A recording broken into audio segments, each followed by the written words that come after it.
Good day mga kasabong, nandito na naman po ako, ALH TV Vlog, para magbahagi ng unting kalaman. Actually, may nagtanong sa atin kung ano daw bang best na ibigay na feeds, dry daw ba o wet. Ang ginagamit ko is wet feeding doon sa mga manok na ilalaban o hinahanda ko, no, mula pre-con hanggang conditioning hanggang sa laban na. Hindi ko sinasabi na ang wet feeding ang pinaka-the best. Pero hayaan muna ninyo ako magpaliwanag ukol dyan. Kasi sa manukan natin, hindi naman pwedeng lahat wet feeding. May mga pinakakain din ako na dry feeding. Ipapaliwanag ko lahat yan kung gusto niyo malaman. Ito, nasa harapan ko ang mga ito yung soak grains na ibabad na to, no, magdamag. Magbuhat kahapon, ngayon papakain tayo sa umaga. And then dahil nagpipre ko na tayo, ito na, papasok na ang high protein. Basahin niyo, no, tignan niyo diyan sa gilid ng pakete, nandiyan naman yung mga ilan ng guaranteed analysis niya, yung crude protein niya. Ano bang ibig sabihin ng crude protein? Dapat maintindihan niyo yan, no? Yung ibig sabihin ng mga carbohydrates. Kailan ba dapat ibigay yan? Ano ba ang mga natutulong yan? Ito rin, no, yung high action, hindi ito sponsored. Bigay naman sagupaan. At Thunderbird, bigay naman. Ito, no, yung may nakalagay rin dito, guaranteed analysis. Nandito rin ang crude protein. Kung titignan natin, no, ito pang maintenance. Nakalagay mismo sa label, maintenance. It means mas mababa ang crude protein niya. Ito naman, may mataas na crude protein kasi kailangan na natin kargahan yung mga manok, no? Especially doon sa mga dumadaan sa pre-con. Kailangan natin masiguro na ang crude protein nila is maayos.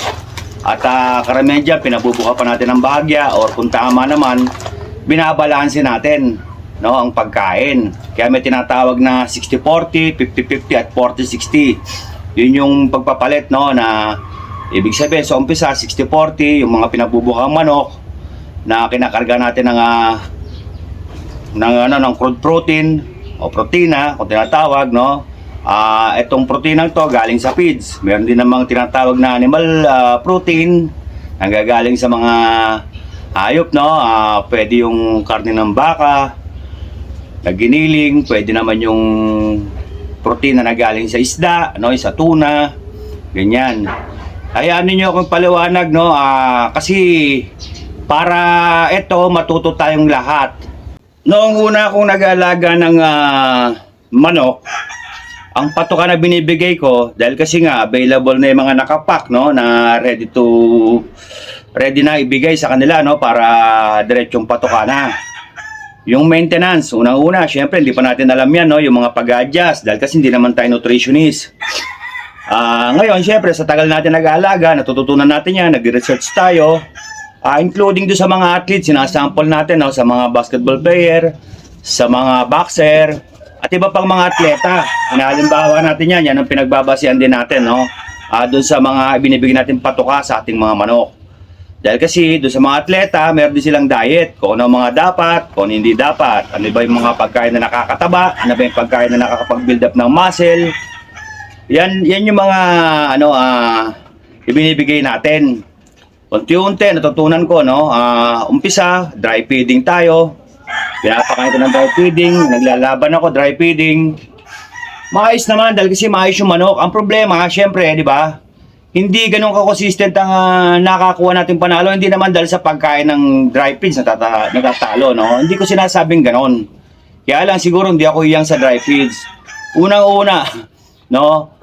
Kaya ako nagbibigay ng dry feeds, especially sa maintenance, mas convenient ibigay. Dahil kasi pag binuksan mo to, tatakalin mo lang, kahit tagis mo lang ng hagis doon sa mga nakatali, kahit doon sa mga nakakulong, mabilis. Unlike yung magtitimpla pa ako ng sariling timpla doon sa mga panlaban, natural, siyempre, di ba? Kaya nga meron mga commercial na mga supplement eh. Hindi naman pwedeng walang supplement kahit pa paano. Dahil kasi kahit ang tao, kahit tayo hindi tayo athlete, may din tayo ng vitamins. Yun yung isang senaryo, no? Kaya ako nagda-dry feeds dun sa mga maintenance, kumbinyente, mas mabilis ibigay. Pangalawa, nung naglalaban ako dati, dry feeds na binibigay ko. Natural, pag dry feeds, araw ng laban, kailangan ko pa inumin ng manok. Now, kung titignan natin no, sa mga commercial supplement na nasa market ngayon, pinahalo ito sa pagkain. Katulad na lang nito, no? Ng dextrose powder. Kung ito ihahalo ko sa dry feeds, definitely, masasayang lang to. Pwede, may kumapit, konti, pero karamihan may iwan sa ibaba. At ilagay ko man to sa kainan ng manok, hindi naman dahil tutukay dahil pinong-pino to eh. Pinong-pino na. Kung dry feeds ang pakain. Ang wheat germ, pwede nilang kainin to kahit dry. Ang problema, maninipis ang ibla nito. Sobrang nipis. No? Maninipis ang ibla nito.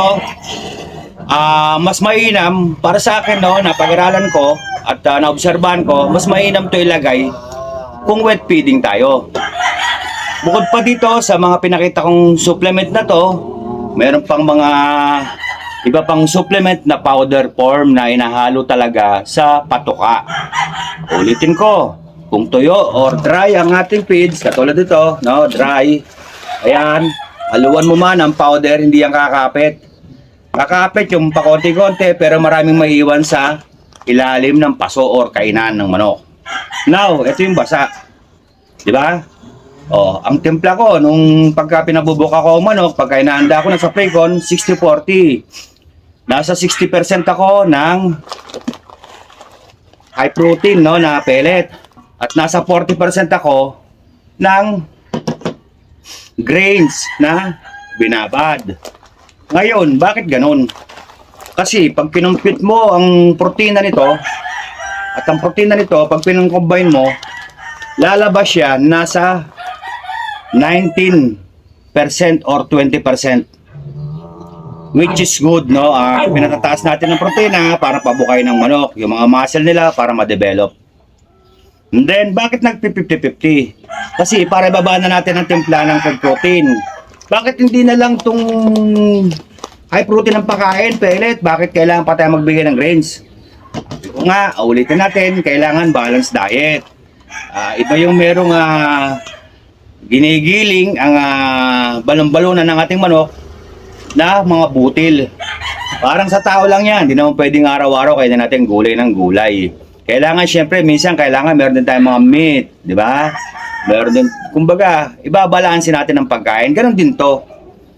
Ngayon, 50-50. Magiging ilan na lang ang ng percentage ng patoka o crude protein na tinatawag pag pinaghalo ng 50-50.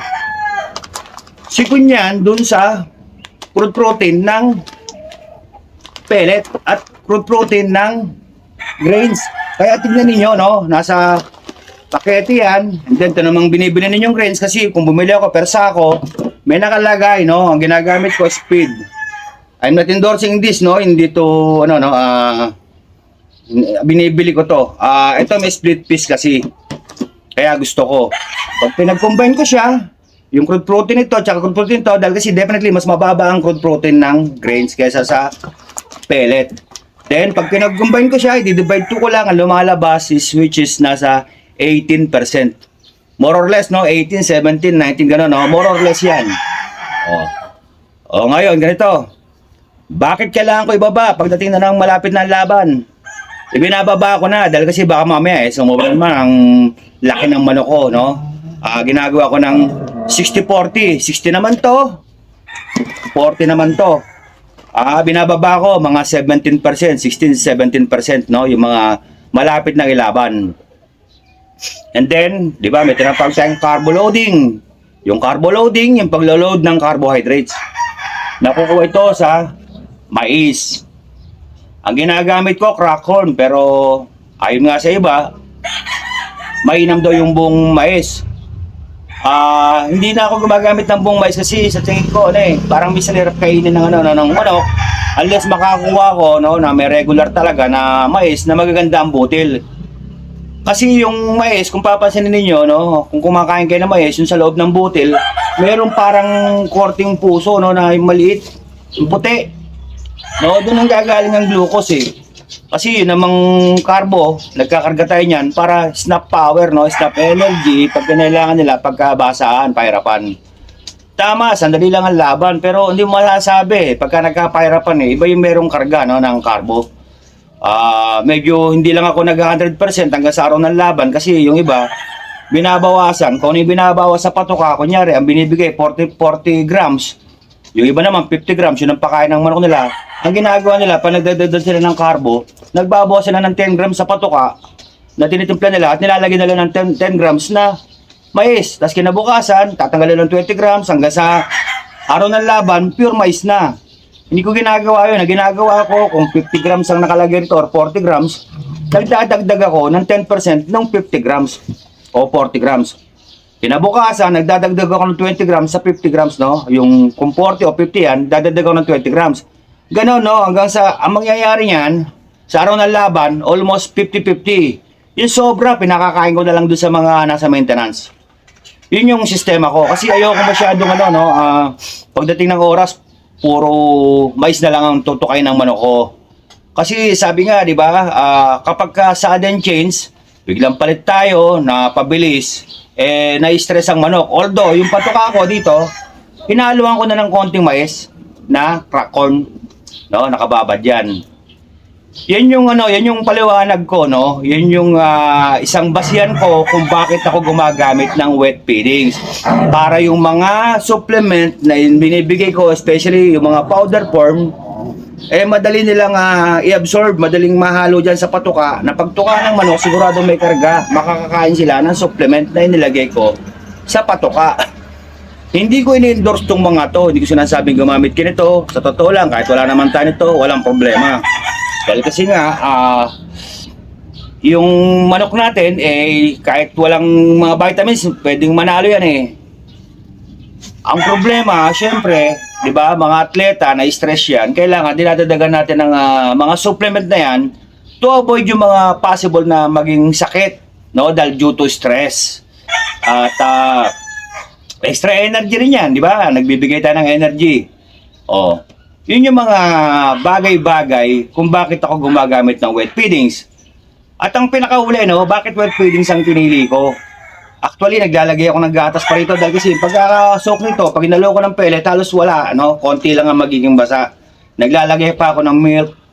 And then, naglalagay din ako ng egg. Siyempre, yung mga inanda, kailangan na, ito, extra protein na pa, no? Ito pa pala, no? Madadagdag pa dyan yan.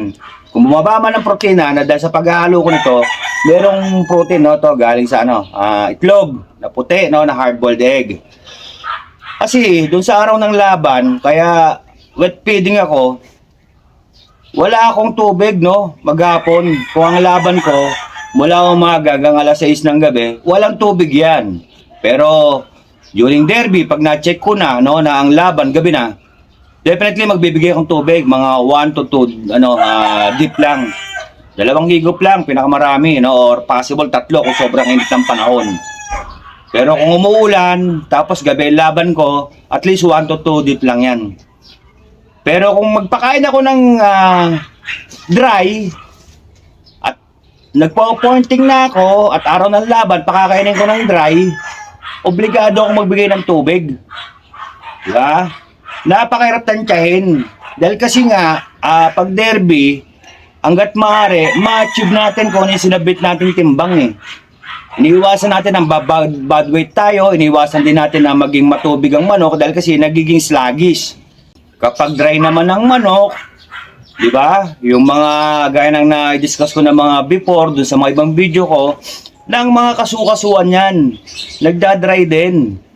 Kahit tayo, di ba? Ulitin ko uli. Yung tao, pagka tayo dehydrated, di ba? Wala tayong lakas, masakit lahat ng mga joint natin. Dahil kasi nga dry Yun yung isang factor na ginagawa ko at kaya ginagamit ko ang wet feeding. Ngayon, hindi ko kayo kinukumbinse na gumamit ng wet feeding. Para sa akin lang, sa sarili kong mga laban, para sa akin ito ang pinaka best. Yung wet feeding. Yun nga, gaya ng nasabi ko na, hindi ako nagpapainom ng manok sa araw ng laban. No water intake, no water intake. Kaya ang manok ko, kapag nasa TP during conditioning, ad libitum o 1 to sawa ang inumin. Pero, hindi ko man sila pinainom dahil kasi sa wet feeding, may moisture na silang nakukuha rito sa feeds. Bukod pa doon sa hamog, dahil kasi pinatutulog ko ang manok sa TP. Maliban na lang kung umuulan. Sana maliwanag na yan, pero nasa choice nyo yan. Itong binabahagi ko, isang gabay lamang. Ulitin ko, doon sa mga gustong kumontra, sa mga sinasabi ko, welcome ho. Kasi kaya tayo nandito, pinili ko na magbahagi ng kaalaman para ako rin ay matuto. Kung meron man kayong nakitang mali doon sa sinabi ko, pwede ho ninyong i-rebat. Pero ibigay din ho ninyo ang maayos na paliwanag para lahat ng mga magsasabong, especially doon sa mga baguhan, ay matuto. Regardless ho yan, yung sinasabi ng iba na 15 years na silang handler, 20 years na silang handler. Actually, hindi ko naman makukonsider na handler sarili ko eh. Yes, handler ako, no? Naghahanda ako ng manok. Handler ako. Pero ako mismo yung may-ari ng manok. Ako rin yung pumupusta. Hindi ako namamasukan. No, I'm not discrediting doon sa mga iba na nagsasabi sa akin na 15 years na sila, no? Kaya lang, walang bad words. Mas maganda yung magpalitan tayo ng kuro-kuro, ng kaalaman para lahat tayo mga sabongero, sabay-sabay umangat. Ayun lang ho, no? Doon sa mga nagtitiwala, maraming salamat. Doon naman sa mga patuloy ang pagpuna at hindi naman binibigay ang kanilang paliwanag, okay lang yan, tuloy nyo lang, wag lang foul, wala lang below the belt. Magkakasundo tayo. Bahala nang musga yung mga nanonood. Dahil kasi hindi ako nakikipagpaligsahan. Ginawa ko ang vlog na to hindi upang makipagpaligsahan. Bagkus gusto kong tulungan o lalayan ng mga baguhan dahil naranasan ko na na pinagdamutan ng kaalaman. Kaya sabi ko kapag natuto ko base sa experience, ako mismo ang sumubok mismo sa mga derby. At doon sa nagsasabi na marunong ka nga mag-pointing, hindi ka naman marunong magulot. Pasensya na bihira ako maglaban ng ulutan, no? O hack fight, karamihan, derby, stag derby, tsaka cock derby. Maaari, hindi pa tayo nag-champion sa mga world slasher kasi hindi lahat nakakasali ron eh. No? Hindi lahat nakakasali ron. Pero sa stagan, maganda mga in-score natin. Sa mga cock derby, tinatalo naman natin, no? Yung mga prominenteng pangalan. Mahirap pong magbuhat ng bangko Tapos tatanungin ka, nagtuturo ka, pero ilang championship na ba? Paki-check na lang sa sa wall. Kasi hindi na mabilang, no? Mahirap kasi magbuhat ng bangko. Baka sabihin batang yabang-yabang. Wala, gaya ng sabi ko, hindi ako nakipagpalisahan. No? Hindi rin ako nakikipag-kompetensya. Malapay, magsama-sama tayo. Okay, sitayin mo ang aking sinabi, ipaliwanag mo. Baka sakali, baka nagkakamali ako, baka naliligaw ako ng landas, matututo ako. Sana suportahan ninyo ang aking channel, paki-subscribe, paki-like, paki-share, at kung po pwede yung mga video ko na merong ads, huwag nyo na akong skip. Tulong na lang ninyo sa akin dahil kasi kung papansinin ninyo, karamihan ng video ko walang ads. Ayaw ko tayong payagan. Kaya sumusunod naman ako sa patakaran ng inampalan. Hanggang dyan na lang good luck sa ating lahat. Sana magpanalo kayo at maganda ang maging sa inyo, no? Maganda. At kasi malapit na, magpapakain na ako, no? Tanghali na. Isinig ko lang ito kasi merong nagtanong. Dapat sasagutin ko na, no? Doon sa message. Kaya lang, mas maganda kung ginawa ko ng ganito, ng vlog, mas marami ang makakapanood. Ang isa pang dahilan kung bakit ayoko nung nagbibigay ng tubig sa araw ng laban. Alam naman natin, no, na kapag matubig ang katawan ng ating manok o kahit ng tao, no, iniiwasan natin kasi yung during fight yung pagtagas. Yan yung isang dahilan. Kapag ka yung isang tao na mag-undergo ng operation, hindi siya pinainom ng tubig ng 12 hours. At least, no, minimum 12 hours. Siya pwede mo naman tubig kasi magiging tatagas. Ganun din, no, sa manok. Kaya kinokontrol natin ang moisture ng ating mga alagang manok. Hindi naman pwedeng mag-dry at hindi rin pwedeng mag-wet. Dapat nasa middle. At the end of the day, yung feed intake na wet or dry, kayo magdi-decide. Pinaliwanag ko na naway yung mga naguguluhan, limahin ninyo yung mga sinabi ko. Kayo magdesisyon, no? Although sa akin nga, ulitin ko, ang sinabi ko, ang ginagamit ko ay wet feeding. Yun yung preference ko. Maaring doon ako hiyang, maaring doon mas mabilis ang trabaho ko, no? Pagka wet feeding, doon sa mga hinahanda na manok hanggang araw ng laban. Dahil kung magdadry ako, mahirapan ako, no? Dahil kasi yung pagkocontrol ko ng water, baka mahirapan na ako. At maobliga ako magpainom ng tubig sa araw ng laban. Muli, desisyon nyo yan. Gabay lang ho ito. Pinaliwanag ko lang ho kung anong kaibahan. At wala akong sinasabi na mas the best yung wet kaysa sa dry. Dahil kasi merong mga handler or sabongero na dry feeding naman sila. Alam nila kung anong gagawin. Maybe, hindi ko alam ang gagawin ko pagka dry feeding eh. Kaya ang tinuturo ko kung ano yung sistemang ginagawa ko